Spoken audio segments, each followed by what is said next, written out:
Yo, it's another edition of Homeschool Diaries. Yep, that's right. And things are a bit chaotic today, and that's okay.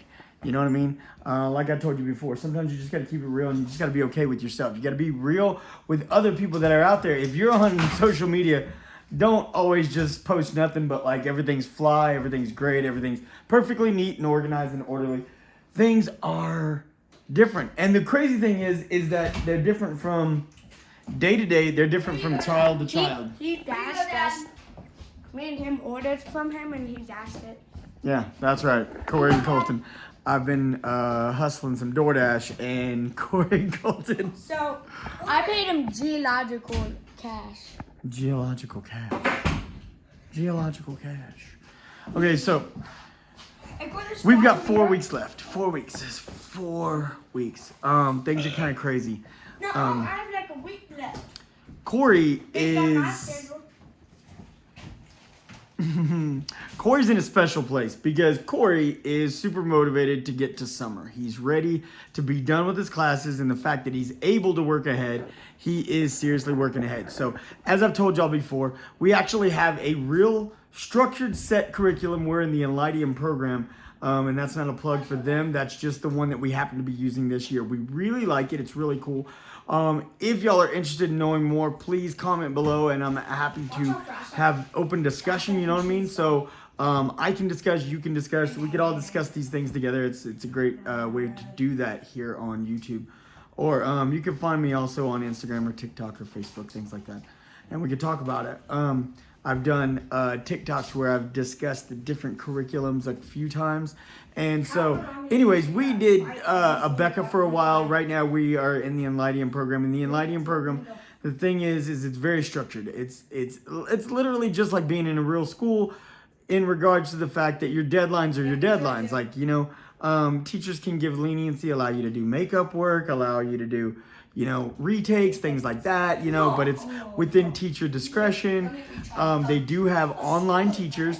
And so, you know, things, lots of teachers in grade school are real cool about that. If it turns in a little bit late, you know, now the cool thing is because it's all homeschooled and it's all online, you have the ability to work ahead, which is a little different than, say, being in class.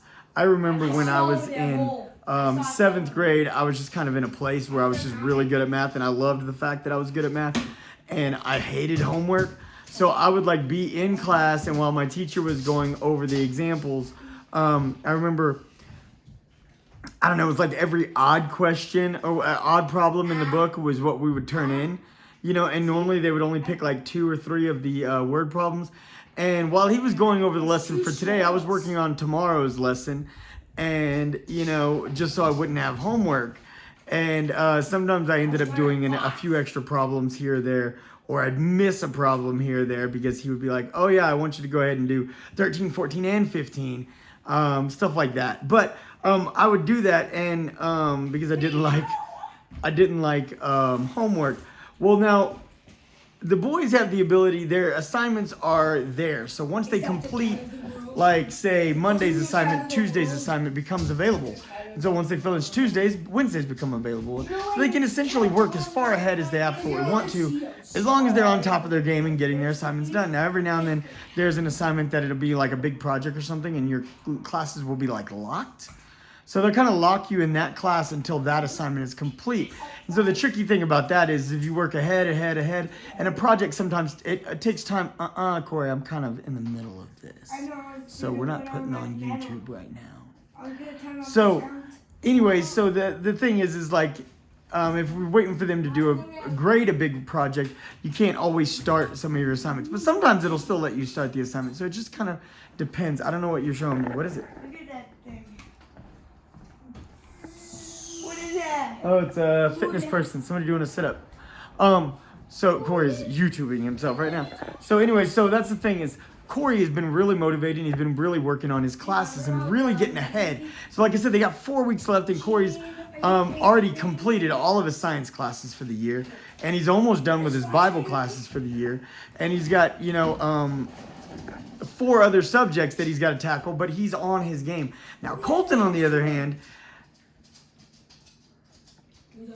since I've been working more the last 2 weeks, Colton has a little bit more of a struggle. So Colton's a little bit behind. Now, he's falling behind on a couple of his classes, but, you know, you can see how seriously he takes this right now. Right, Colton? Yeah. You're taking your classes very seriously from over there sipping on your high C. They just watch me swat Lucius. Oh yeah, Meow is always getting Lucius. All right, so now the tricky thing is that, like I said, teacher's discretion has a lot of leeway to say, oh, hey, I unlocked this project, I unlocked this assignment, you can work on this. They also have like, oh, hey, you're behind, it's okay, this is what we could do. Or, hey, you didn't get quite what you wanted, you know, on this test, we can retake this assignment. Now, Corey, as he's been working ahead, his grades have been not as stellar as they were. I mean, he had an A average, and he's still doing good, but he's just not where he was a couple of weeks ago. But the last 2 weeks, he's been powering through his classes, and he's like, just got to get there, just got to get there. So I ain't mad at him. I mean, I know what he's doing, though. Now, Colton, on the other hand, like I said, we're hitting that wire where we got like 4 weeks left, and the cool thing about Enlightium is, like I said, they give discretion and they give leeway and they give grace come like spring break, Thanksgiving break, fall break, Christmas break, all these things. Like there's very small times that you're actually locked out of your classes, and because teachers are actually doing grading and progress reports and things like that. Otherwise, you can get in there and access and you can work ahead and all that cool stuff, right? Now, the tricky thing is the deadline ultimately is when the classes close. So the last day of school is the last day of school. So they've literally got that 4 weeks. There is no leeway beyond that because they close the classes and they submit final grades and it's a done deal. So my man Colton, finds this kind of amusing, but it's not amusing. My man has got some classes that he's got to get knocked out. But like I said, that's the thing, is every child is going to be different. So that is the trickiest thing about being a homeschool parent. See, now teachers deal with 20 different personalities in their classroom at a time.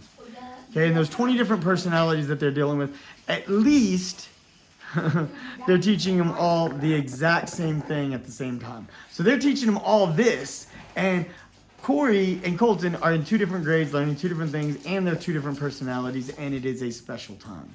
And we got the distractions of being at home with Lucius, our dog, and the cats, and the goats and chickens and everything else. So we got so much going on all the time and so many distractions. He's not a dog, he's a dog. Apparently Colton had to correct my pronunciation of dog. He's a I dog. cannot even with this child. He's a dog. So, like I said, when it comes down to it, the tricky thing about being a homeschool dad is that you've got to remember that your kids are different. They're very different, and they're going to approach things different. And they're going to have motivation, and they're going to have discouragement, and they're going to have frustration, and they're going to have setbacks, and they're going to have victories, all at different times in different places in different spaces. And being home, your kids are going to get distracted. And being home, you're going to get distracted. I drank all my high C so fast. Yep, you drink your high C. The house is a little bit of a mess. It's not that crazy, but you know what? Like I said, it's just enough that it is a distraction. So some parents have the ability, some families have the ability, they have a set school room, and this is the room that they do their school in. Now, when we were in the house over on Ross, living downtown, it was the Airbnb. And we were staying in the Airbnb. We actually had them a schoolroom there. When we were in the hotels, we set up a school area. There was a spot. Now, since this is our place, it's like we don't really have an additional room that we can just dedicate just to school. And the boys from day to day, sometimes with their big personalities, sometimes they're just like, well, Dad, I want to work next to you, or hey, I want to work next to him, or I don't want to work next to him, or I want to be over here by myself. And so they move around a lot. And can't tell you that there's a right way, because I think the parents who really have that lockdown school room or school area, I think that they really have a lot of success with that. But you know what? some kids' personalities just that doesn't mesh well with, and they kind of need that little bit of flexibility, especially knowing that mom and dad are right there in the house and they're just like, you know what, I just want to be right with you. And I'm running a business and building a business right here in my house, and we have animals that we're raising, and we have a lot going on. And with all the many different things that we got going on, sometimes I just got to bend a little bit and be flexible with what's going on with them. And so, it's hard. It's hard. It's not easy. But I just want to say that don't be discouraged. And just know that it's going to be okay. There's not, a lot of people will tell you, hey, this is the way to do it, or that's the way to do it. And there's not only one right way. Now, there may be some wrong ways, but there's not only one right way. So don't be discouraged. Just stay focused and remember why you're doing this. You're doing this because you love your kids. You love your kids and you feel like you're doing what's best for them. So stay focused and just get there. It's going to be all right. Y'all stay tuned for more of the Bayless Boys and our Homeschool Diaries.